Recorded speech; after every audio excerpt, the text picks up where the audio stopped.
So hello everyone, welcome to the another session of reaction mechanism. आज हम लोग पढ़ने वाले हैं रिएक्शन इंटरमीडिएट्स के बारे में। अगर मैं बात करूंगा पिछले सेशन की, तो हमने देखा था वहाँ पे कि रिएक्शन के जो कंपोनेंट्स होते हैं वो होते हैं सबस्ट्रेट,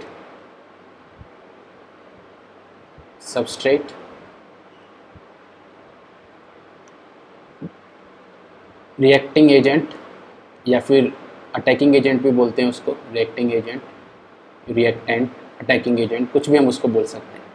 इन दोनों से मिलकर हमको मिलता है इंटरमीडिएट, इसको हम रिएक्शन इंटरमीडिएट बोलते हैं। और फाइनली हमको मिलता है प्रोडक्ट। ये हमने देखा था पिछले सेशन में। और हमने देखा था पिछले सेशन में कि जो रिएक्टिंग एजेंट्स होते हैं, या कि जिनको हम अटैकिंग एजेंट्स भी बोलते हैं, वो दो तरीके के होते हैं, इलेक्ट्रोफाइल और एक होता है न्यूक्लियोफाइल। ये दो तरीके के होते हैं। इसके बारे में हमने पिछली वीडियो में बात कर चुके हैं। आज हम बात करेंगे रिएक्शन इंटरमीडिएट्स के बारे में। ठीक है, रिएक्शन इंटरमीडिएट्स क्या होते हैं? ये होते हैं short lived species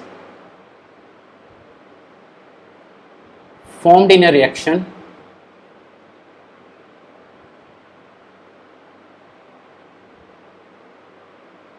due to homolytic fission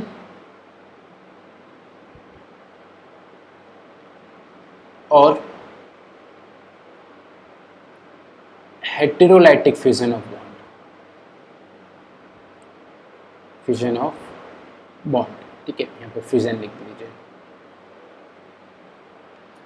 क्या है, जो रिएक्शन इंटरमीडिएट्स जो होते हैं वो क्या होते हैं, बहुत कम समय के लिए बनते हैं। ठीक है, किसी भी रिएक्शन में जब सबस्ट्रेट के ऊपर अटैकिंग एजेंट अटैक करता है, ठीक है, तो उसके अंदर कुछ चेंजेस आते हैं। उन चेंजेस की वजह से क्या होता है कि एक शॉर्ट लिव्ड स्पीसीज बनती है, जिसको हम रिएक्शन इंटरमीडिएट बोलते हैं। किसकी वजह से बनता है? वो या तो होमोलाइटिक फिजन की वजह से बनेगा या फिर हेटेरोलाइटिक फिजन की वजह से बनेगा। ठीक है, तो दो चीजें हमने यहाँ पे देखी, होमोलाइटिक फिजन और हेटेरोलाइटिक फिजन। होमोलाइटिक फिजन, एक हेटेरोलाइटिक फिजन। इससे हमको एक चीज समझ में आ जाएगी कि कितने टाइप के हमारे रिएक्शन इंटरमीडिएट्स हो सकते हैं। होमोलाइटिक फिजन से हमारा बनता है फ्री रेडिकल।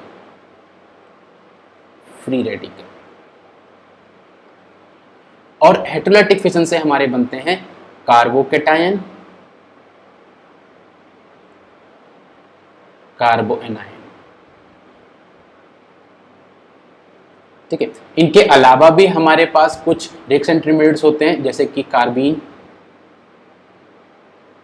कार्बीन्स होते हैं, नाइट्रीन्स होते हैं, बेंजाइन होते हैं।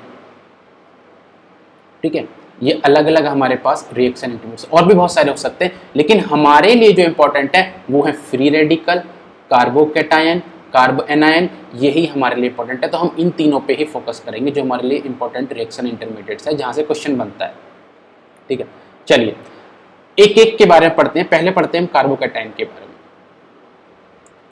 कार्बोकेटायन, नाम से समझ में आ रहा है, कार्बो मतलब कार्बन और कैटायन मतलब उस पर पॉजिटिव चार्ज, मतलब ऐसा कार्बन जिसके ऊपर पॉजिटिव चार्ज हो, उसको हम कार्बोकेटायन बोलते हैं। या फिर इसको हम कार्बोनियम आयन भी बोल सकते हैं। कार्बोनियम आयन भी बोल सकते हैं। लास्ट क्लास में आपको बताया था, ओनियम वर्ड जहां लिखेगा, ओनियम वर्ड जहां लिखेगा, इसका मतलब होता है पॉजिटिव चार्ज। ओनियम मतलब पॉजिटिव चार्ज।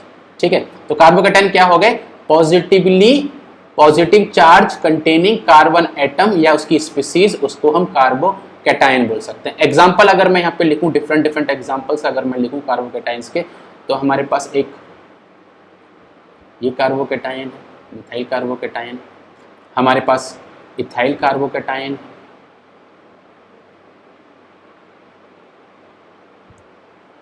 आइसोप्रोपाइल कार्बोकेटायन हमारे पास हो सकता है।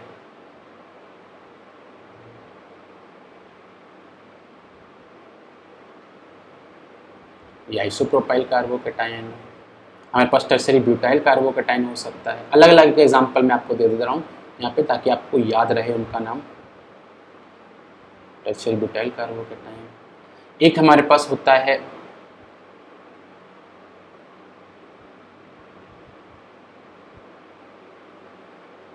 ये देखिए, ये हमारे पास हो गया एलाइलिक कार्बोकेटायन, ठीक है। देन हमारे पास एक विनाइलिक कार्बोकेटायन हो सकता है, ये विनाइलिक कार्बोकेटायन हो गया। हमारे पास बेंजाइलिक कार्बोकेटायन हो सकता है। ये डिफरेंट एग्जांपल मैंने आपको दिए हैं कार्बोकेटाइंस के, ठीक है। अब इंपॉर्टेंट चीज क्या है कि ये कार्बोकेटायन जो हैं ये फॉर्म कैसे होते हैं, फॉर्मेशन ऑफ कार्बोकेटायन, ये टॉपिक है इंपॉर्टेंट। Formation of carbocation. तो कार्बोकेटाइंस जो हैं वो दो तरीके से फॉर्म हो सकते हैं। पहला, अभी मैंने आपसे बात की थी उसके बारे में, हेटेरोलाइटिक फिजन, दूसरा हो सकता है प्रोटोनेशन।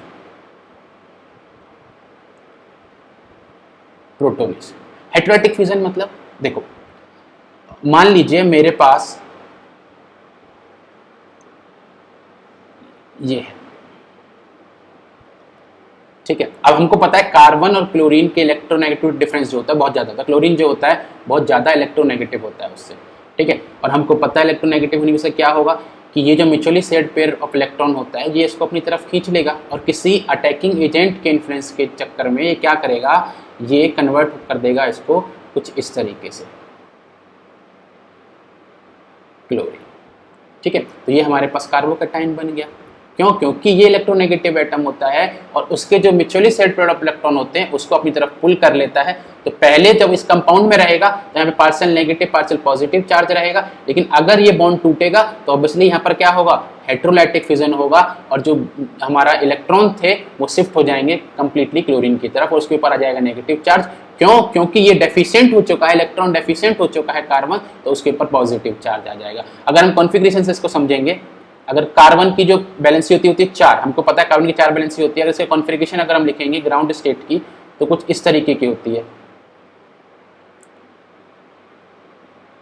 अगर मैं यहाँ पर बनाऊँ उसकी कॉन्फ़िगरेशन, ठीक है, नॉर्मली होती है उसकी 1s2 2s2 2p2, ठीक है, ये होता है। मैं बना रहा हूँ यहाँ पे 2s और यहाँ पर ये 2p, ये हो गया उसकी ग्राउंड स्टेट। अगर एक्साइटेड स्टेट की मैं बात करूँगा, 4 वैलेंसी कैसे होती है उसकी, तो कुछ इस तरीके से होती है, इलेक्ट्रॉन एक इलेक्ट्रॉन एक इलेक्ट्रॉन। ये वाला जो इलेक्ट्रॉन होता है एक्साइटेड स्टेट में, ये वैकेंट जो पी ऑर्बिटल होता है उसके पास चला जाता है। अब यहाँ पर क्या होगा, क्योंकि यहाँ पर 4 एटम आके अटैच होंगे, 1 2 3 4, ये 4 एटम होंगे, ये चारों एटम बॉन्ड बनाएंगे यहाँ पर आकर। लेकिन क्या होगा, किसी अटैकिंग एजेंट के इन्फ्लुएंस के अंदर क्या होगा, क्लोरीन जो होगा वो इसके जो एक इलेक्ट्रॉन होगा पी ऑर्बिटल के अंदर से उसको लेके चला जाएगा, और ये जो पी ऑर्बिटल होगा वो खाली हो जाएगा। तो इसके पास जो बचेगा, अब बचेगा वो कुछ इस तरीके से, और यहां पर पॉजिटिव चार्ज, ठीक है। तो इसके पास जो इलेक्ट्रॉन्स बचे 1 2 3 4 5 6 इलेक्ट्रॉन्स इसके पास बचे, मतलब ये इलेक्ट्रॉन डेफिशिएंट कार्बन है, ये इलेक्ट्रॉन डेफिशिएंट कार्बन है। अब ठीक है, इसको हम क्या कर सकते हैं, अगर मैं यहाँ पे आपको रिप्रेजेंट करूं तो यहाँ पे से कार्बोकेटायन ने रिप्रेजेंट किया है, यहाँ पे इसको हम ऐसे भी रिप्रेजेंट कर सकते हैं, H H H, और वेकेंट p ऑर्बिटल भी हम इसके ऊपर दिखा सकते हैं। ये भी रिप्रेजेंटेशन है कार्बोकेटायन का, ठीक है। ऐसे भी रिप्रेजेंट कर सकते हैं, ऐसे भी रिप्रेजेंट कर सकते हैं कार्बोकेटायन को, ठीक है। ये रही बात कि वो कैसे बनता है, ठीक है। दो तरीके से बनता है फॉर्मेशन ऑफ कार्बोकेटायन, कैसे कैसे होता है, हेटेरोलाइटिक फिजन से और प्रोटोनेशन से, प्रोटोनेशन से और हेटेरोलाइटिक फिजन से। प्रोटोनेशन से अगर मैं दिखाना चाहूँ तो मैं यहाँ दिखा सकता हूँ आपको। मान लीजिए मेरे पास कुछ इस तरीके से है,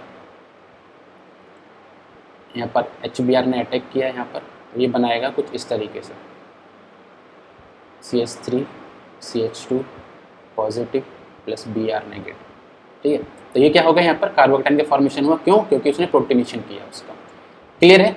ठीक है, चलिए सेकंड चीज जो होती है हमारे पास, जो सेकंड आप हेडिंग लगाएंगे वो लगाएंगे इसमें प्रॉपर्टीज या कैरेक्टरिस्टिक ऑफ कार्बोकेटायन। इंपॉर्टेंट जो है properties of carbocation, properties of carbocation.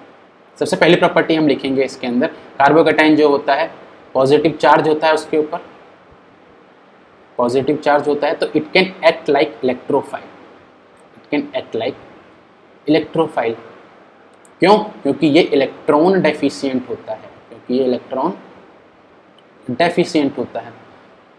अब ऑब्वियसली इलेक्ट्रोफाइल है तो ये लुईस एसिड की तरह भी काम करेगा। लुईस एसिड क्यों? क्योंकि ये लोन पेयर को एक्सेप्ट कर सकता है, लोन पेयर को एक्सेप्ट करेगा तो ये लुईस एसिड की तरह काम करेगा। तीसरी इंपॉर्टेंट चीज, अगर मैं यहाँ रिप्रेजेंट करूँ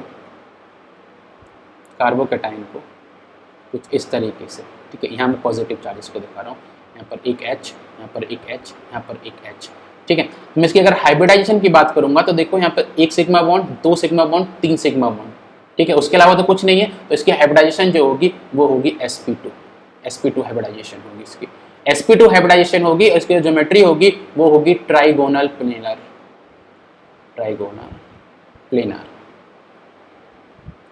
ठीक है, देख सकते हो यहाँ पे ट्राइगोनल प्लेनर, कुछ इस तरीके से इसकी ज्योमेट्री बनेगी। ओके, और जो एंगल होगा वो होगा 120 डिग्री, एंगल जो होगा वो 120 डिग्री होगा। इसके अंदर 6 इलेक्ट्रॉन्स होते हैं और 6 के 6 इलेक्ट्रॉन जो पेयर्ड इलेक्ट्रॉन्स होते हैं, इसीलिए इसको जो बोलते हैं हम लोग डायामैग्नेटिक बिहेवियर शो करता है। ये डायामैग्नेटिक बिहेवियर शो करता है, ये डायामैग्नेटिक बिहेवियर शो करेगा ये, ठीक है। तो ये कुछ प्रॉपर्टीज हो गई कार्बोकैटायन की जो कि इंपॉर्टेंट हमको याद रखनी है कि sp2 हाइब्रिडाइजेशन होगा, ट्राइगोनल प्लेनर इसकी ज्योमेट्री होगी, डायमैग्नेटिक बिहेवियर शो करेगा, इलेक्ट्रॉन डेफिशिएंट है, इलेक्ट्रोफाइल की तरह एक्ट करता है, तो ये लुईस एसिड की तरह भी बिहेव करेगा, ठीक है। क्लियर इतनी चीज। अब आते हैं एक और इंपॉर्टेंट चीज पर, सबसे इंपॉर्टेंट चीज जो है वो जहां से क्वेश्चन एक्चुअल में बनता है वो है स्टेबिलिटी ऑफ कार्बोकैटायन। स्टेबिलिटी की अगर हम बात करेंगे कार्बोकैटायन की, तो सबसे पहली चीज मैं आपको बता देना चाहता हूं, एक इंपॉर्टेंट चीज जिसको हम बोलते हैं अल्फा इफेक्ट। अल्फा इफेक्ट में हम बोलते हैं back bonding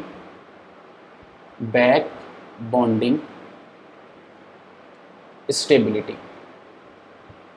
back bonding stability ये क्या होती है? बैक बॉन्डिंग स्टेबिलिटी में क्या होता है कि अगर मान लीजिए आपके पास कोई कार्बोकैटायन है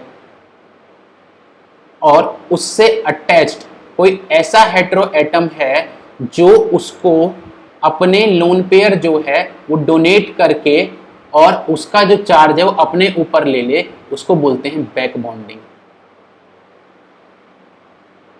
इस तरीके से कुछ मतलब ऐसा कोई हेटेरो एटम जो उससे डायरेक्टली अटैच्ड होगा कार्बोकैटायन से और उसको अपना लोन पेयर देके उस पॉजिटिव चार्ज को अपने पास ले ले, उसको बोलते हैं back bonding.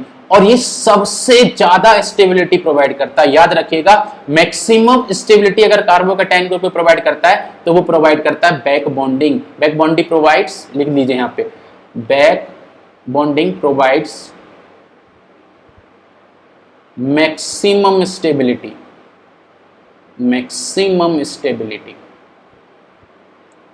to the carbocation. उसके अलावा क्या क्या इफेक्ट हो सकते हैं जो कि इसको स्टेबिलिटी प्रोवाइड करते हैं? उसके अलावा स्टेबिलिटी प्रोवाइड करने वाले हो सकते हैं एरोमेटिसिटी, देन उससे जो कम प्रोवाइड करता है वो होता है आपका रेजोनेंस है मेसोमेरिक इफेक्ट, ठीक है। देन हाइपर कंजुगेशन,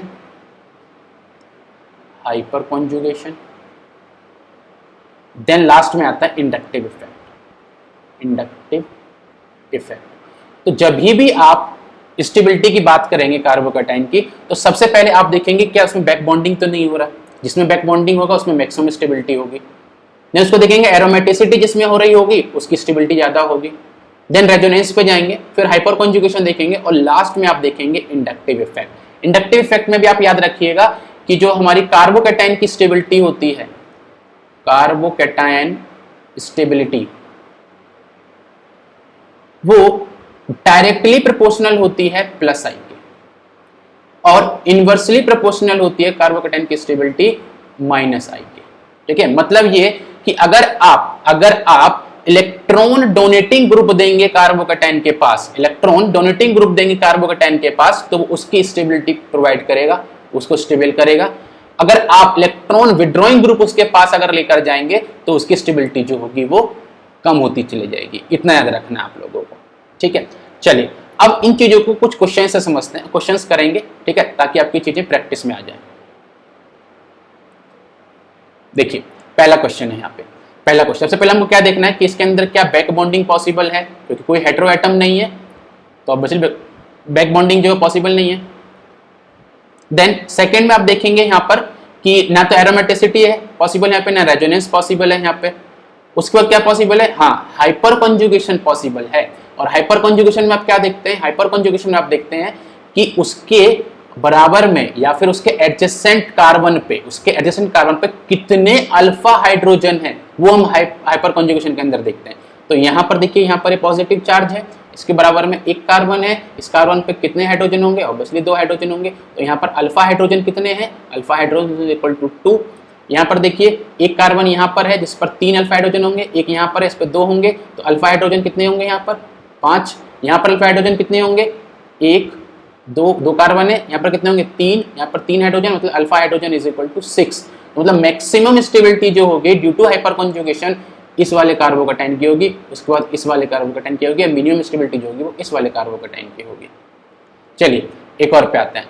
यहाँ पर देखिए क्या यहाँ पर बैक बॉन्डिंग पॉसिबल है, बैक बॉन्डिंग पॉसिबल है नहीं, इसमें पॉसिबल है। ठीक है, इसमें पॉसिबल क्यों नहीं है, क्योंकि वो डायरेक्टली कनेक्टेड नहीं है कार्बोकेटाइन से।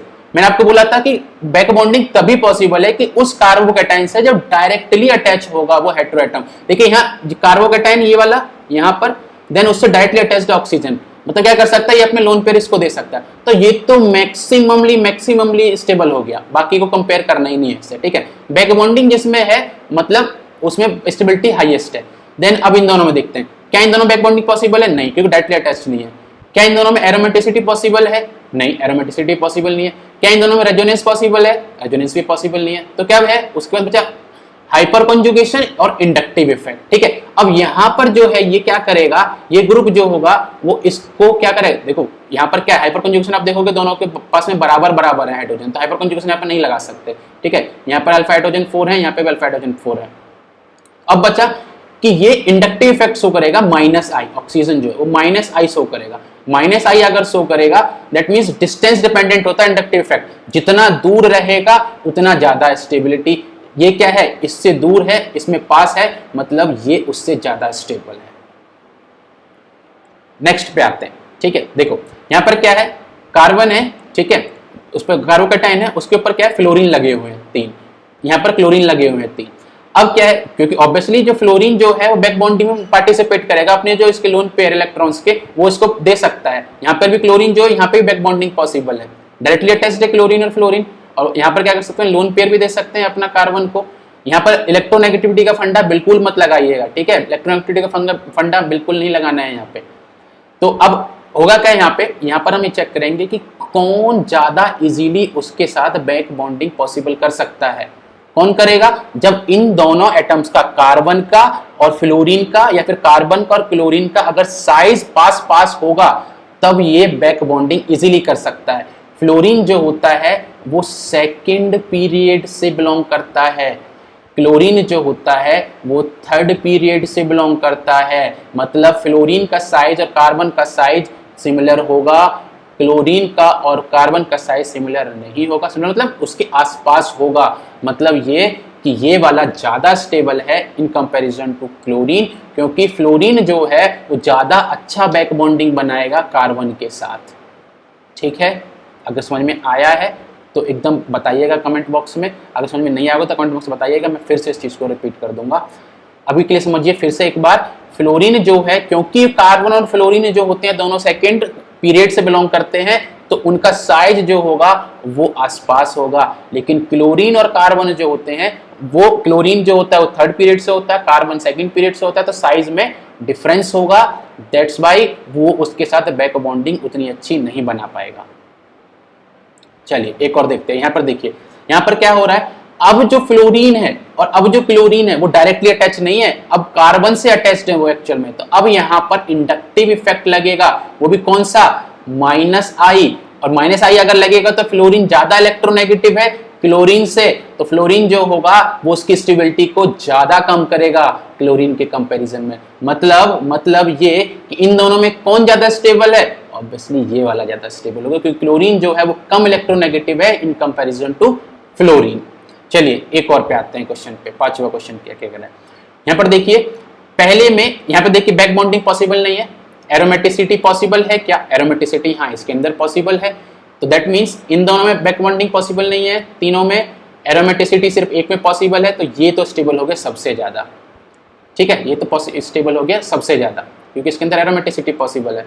अब यहाँ पर रेजोनेंस पॉसिबल है, हाँ रेजोनेंस पॉसिबल है, यहाँ पर रेजोनेंस पॉसिबल है नहीं, यहाँ पर रेजोनेंस पॉसिबल नहीं है, मतलब ये कि ये इससे ज्यादा स्टेबल है। बात समझ में आई, ठीक है।